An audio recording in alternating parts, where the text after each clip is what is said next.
Hello and welcome back to the pre-TI team review and preview, where I go through every single team attending this year's International. I do a little bit of an in-depth stat dive, nothing too concrete though, and I just basically do a review of their past DPC year and give some slight insights and previews as to how well I think they're going to be doing at this year's International. And of course, these are all just personal opinions when it comes to the preview part.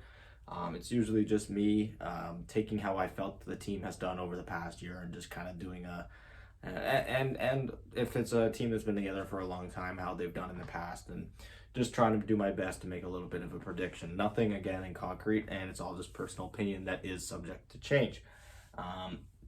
Next up on our list, as I make my way from the bottom of the DPC standings upwards, we have the 7th place team in the world, Vici Gaming, coming in 3rd place in their region with 950 points.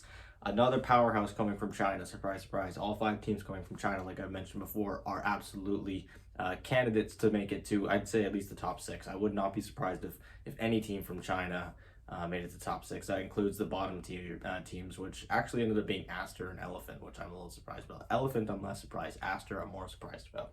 But regardless, yes, looking now at the first season that these guys played. So in the first season of the Chinese DPC, these guys finished 3rd place with a 5-2 record. They get themselves 200 DPC points and a ticket to the wildcard stage of the first major, which they make it out of. And they make it out of the group stage. And they actually did so well in the group stage that they made it to the upper bracket of the main stage. So in total, in their best of 2s, they go 5-5-2. However, they kind of get their run cut short a little bit. They get dropped to the lower bracket in the first round, and then they end up getting beat out. So they finish 7th and 8th. They go 1-2 in their best of 3 series. Regardless, they still finish top 8, and they get themselves 200 more DPC points. So overall, I don't think it would be a disappointment of a tournament. I think finishing top 8 is still pretty solid. The fact that they were able to get out of the wildcard stage and then finish at the top of the group stage is pretty remarkable as well. So really nothing to be too worried about. And they keep that consistency. I think Vici Gaming has been one of the most consistent teams of this year. I think there's a lot of teams that we've seen kind of start strong and kind of weak, like Team Secret, or that have really come into their own starting weak and just finishing really strong, like Team Spirit.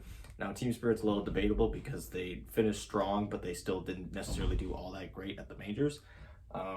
Regardless, my whole point here on this little tangent is that Vici Gaming has been one of the most impressive teams, as they've been able to be so consistently high up as one of the best Dota 2 teams throughout the entire year. And despite that, they're only 3rd place in their region. So just goes to show how crazy stacked China is. And like I said, Vici Gaming finished 7th place and they're 3rd place in the region. So 3 of the top 7 teams are all from China, which is also ridiculous. So yes, after that major, they head into the 2nd DPC season within the Chinese region, obviously. And again, they finish with a 5-2 record, finishing 3rd place. So again, with that consistency, they get themselves another 200 points. They finish with the same record in the same position.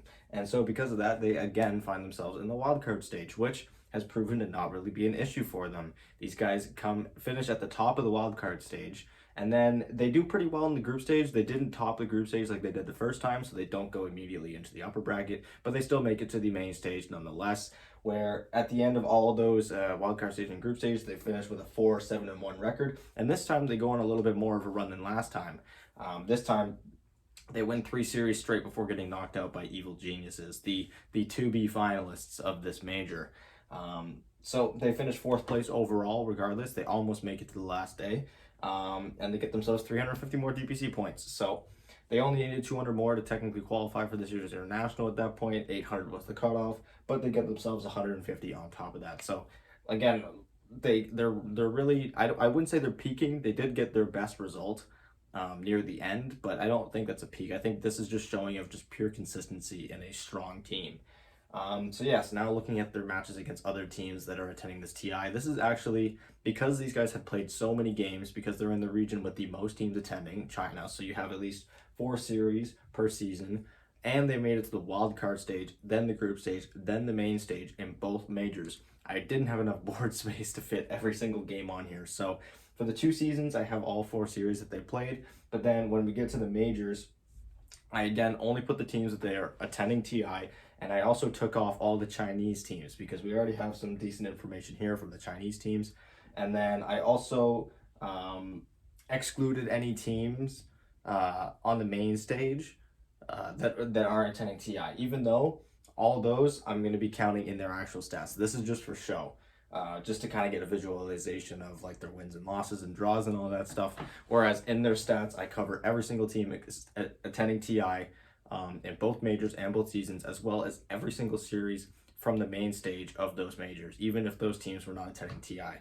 So in total, this is by far the most amount of games I've covered for any team. This ended up being 64 games, and as we get into it, we'll see kind of how crazy their win rates ended up being in certain places.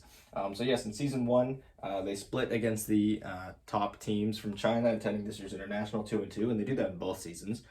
In season 1, they lose to Vici Gaming and PSG LGD, but they beat Aster and Elephant. And in season 2, they beat PSG LGD and Elephant, but they lose to Aster and IG. So both times they lose to IG, but both times they beat Elephant. So regardless, their only 2 losses of both seasons were against IG and then PSG and here IG and Aster.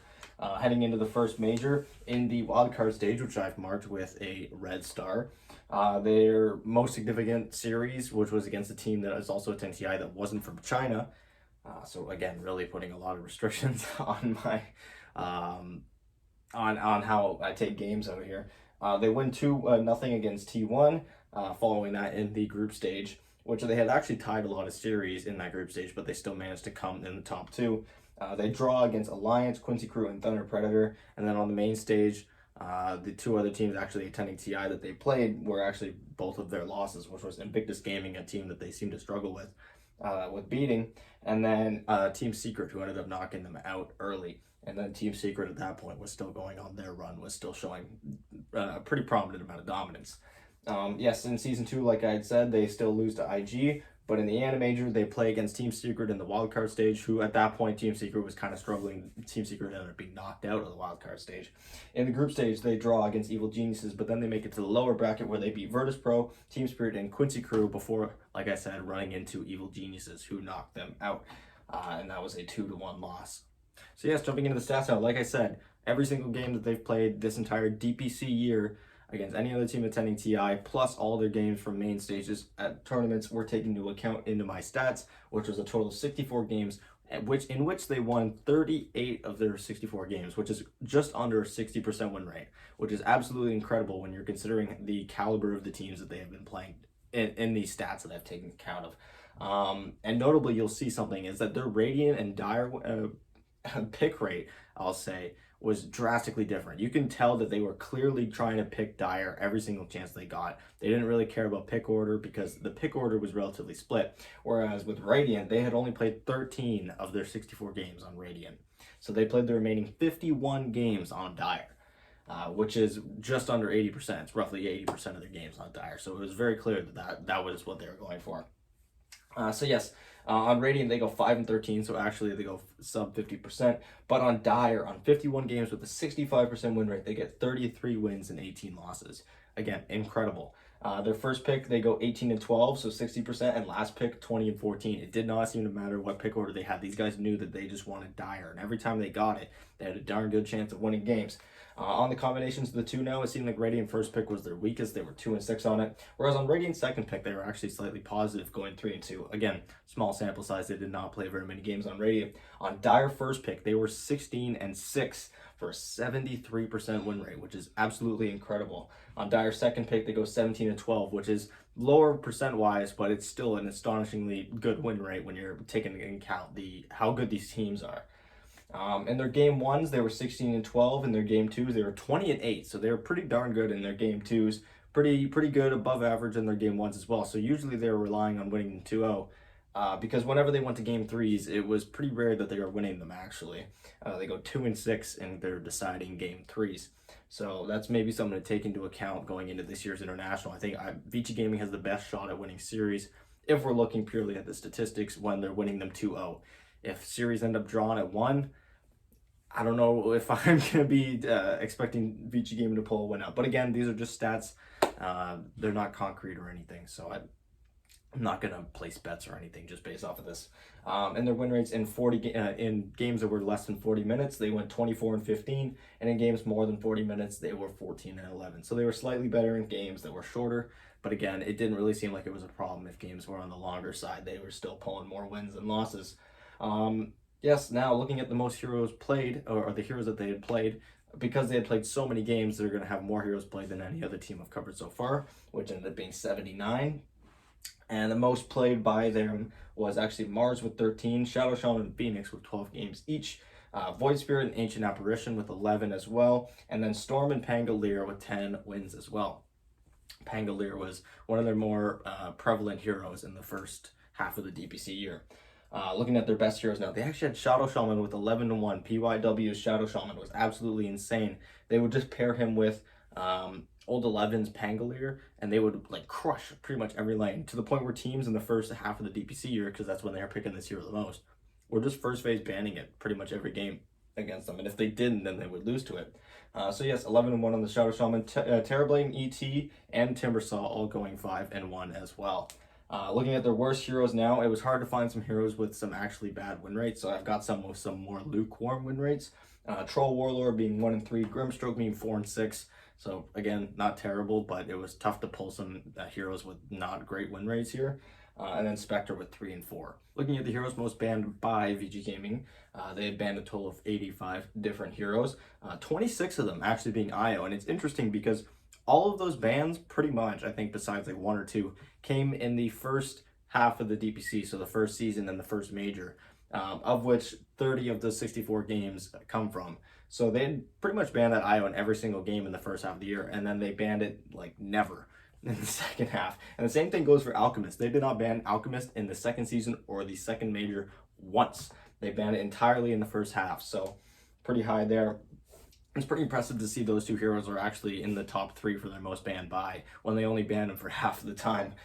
Whereas Morphling was an actual hero that, sure, he was banned a lot in the first half of the DPC as well, but he was actually still being banned by them pretty consistently in the second half as well. So he gets a total of 21, Alchemist with 19. Most banned against them, this is another hero that was not touched at all in the first half, but was completely contested every single game pretty much.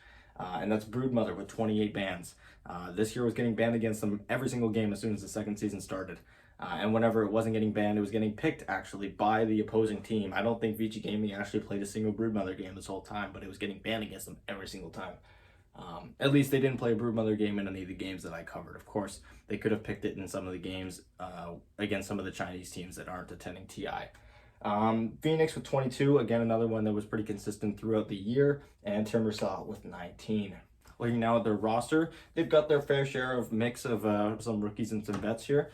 Starting off with their coach, Fenrir. He started coaching this year, so he has not actually attended a TI as a coach before, but as a player, the furthest he's ever gone in international has been finishing second place at TI4 with Vici Gaming. Since then, he's been with a lot of different organizations, but all in all, he's come back to Vici Gaming as a coach. Poyoyo has actually never played an international to this point. He's one of the newer players, like I mentioned. The furthest he's ever gone was finishing in 5th and 6th place at the TI9 Chinese qualifiers with Keen Gaming Luminosity. So Keen Gaming, of course, making it to TI, but their sub-team Luminosity, in which Poyoyo was on, not quite making the cut.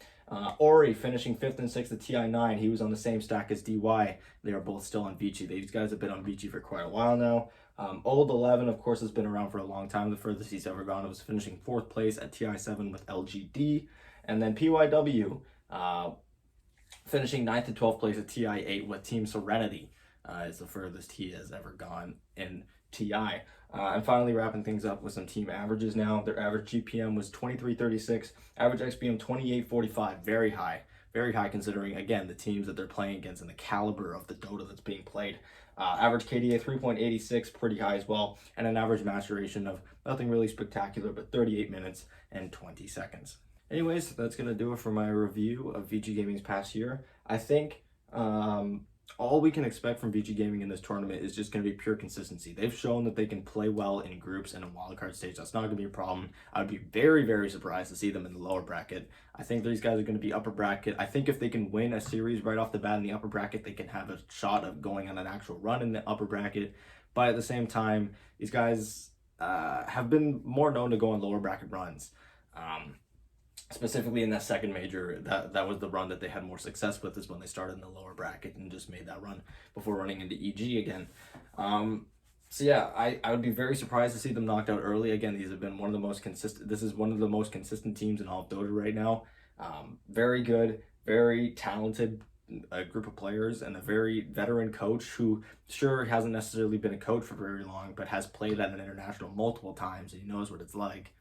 I think for Vici Gaming and all their fans, anything other than a top six finish, maybe even a top 4 finish, would be a little bit of a disappointment from them. This is, and that's when you can start taking into account how much pressure these guys might have have on themselves. I think maybe not coming in as China's #1 seed is a little bit of a relief for them. You know, they're not the #1 team representing all of China, but they still are expected to do quite well at this tournament. And I'm thinking they're going to do pretty well too. But let me know what you guys think in the comments down below. Do you think they're going to flop? Do you think they're going to do super well? Do you think they're going to go on an upper bracket run and win it all, or a lower bracket run and win it all? Let me know what you guys think. Again, I'm going to be uploading every single day until the end of TI, so pretty much for the next month, and I'll see you tomorrow.